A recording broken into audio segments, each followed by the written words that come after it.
Welcome to The Explainer. Today, we're going to break down the incredible core message from Bob Proctor's legendary seminar, You Were Born Rich. We're taking decades of his wisdom and boiling it all down to a few key ideas you can actually use. All right, let's just dive right in with a question that honestly most of us have probably asked ourselves. Do you ever feel like you're just stuck? You're working hard, you have things you want to do, but you're kind of just coasting, taking the easy path, and not really growing? So what is it that holds us back? Well, Proctor kicks things off by pointing to the biggest trap of all, the comfort zone. It's that place we all strive to get to, right? It feels safe, it feels, comfortable. But here's the catch. The second we stop reaching, the moment we stop stretching ourselves, we stop growing. It's a dangerous place because it feels so good. But here's the central idea of the entire seminar, and it's a powerful one. It's the belief that every single one of us was born rich. Now, he's not necessarily talking about money. He means rich in potential, with these huge, deep reservoirs of talent and ability just sitting there, waiting for us to tap into them. So that's the million-dollar question, right? How do you unlock all that potential? Well, Proctor's own life story gives us the first clue, the first major principle. And for him, it all came down to the power of a single, written goal.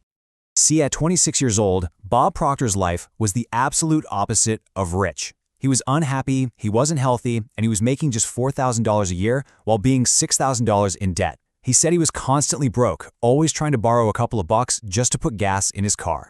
And then a mentor handed him this incredibly simple, almost deceptively simple formula from Napoleon Hill's classic book, Think and Grow Rich.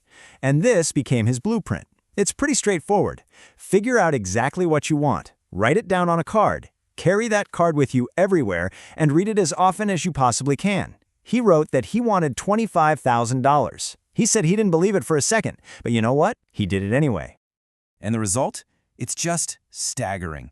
Even though he had no real education and zero business experience, his income absolutely exploded. Just 1 year later, he was making $175,000. The change was so fast, so radical, that he spent the rest of his entire life trying to answer one simple question. What on earth just happened? So here's where it gets really fascinating, because we have to ask why this worked. How did just writing something on a card create such a massive change? Well, to get a handle on the mechanism behind it all, Proctor said you need a picture of your mind. And listen closely, not your brain, your mind. You see, most of us think about our brain, but the brain's just an organ. Your mind, that's an activity. And to get any control over that activity, Proctor used this incredibly simple drawing. He just broke the mind down into two parts. Okay, so you've got your conscious mind. That's your thinking mind, right? It's the gatekeeper. It can reason, and it can accept or reject any idea that comes its way. But then there's the subconscious. That's the powerhouse. It's your emotional mind. And here is the absolute key. Your subconscious has no ability to reject. It must accept whatever your conscious mind impresses upon it. Good, bad, true, false, it doesn't matter. And that brings us to the crucial point of all this. The results you get in your life are a direct reflection of whatever programming is running in your subconscious. So, if you want to change your results, you have to consciously and deliberately replace that old limiting programming with new, empowering ideas. Proctor loved using this powerful analogy from Bruce Lee to explain it. Imagine all your old conditioning, all those limiting beliefs you have, is a glass full of dark soda. And the new ideas you want, the empowering ones, they're like clear water. Now, you can't just pour the clear water into the soda and hope to get a clear drink, right? It doesn't work that way. You have to be willing to dump out the soda first to make room for the water. And there's this one story that just perfectly illustrates the whole idea. It's about an 11-year-old boy named Eric who came to the seminar. He'd been diagnosed with learning disabilities. And because that diagnosis came from someone in authority, he built this deep subconscious belief around it. And that belief was simple. I'm a reject. That single idea was controlling his entire reality. But during the seminar, Eric made a conscious choice. He chose to dump out the soda to get rid of that old limiting idea. He replaced it with a new one, that he could achieve anything he set his mind to. And the results? They were immediate and just unbelievable. Look at this. His grades shot up. He became an honor student, an Eagle Scout, one incredible achievement after another. And here's the kicker. Nothing physically changed about Eric.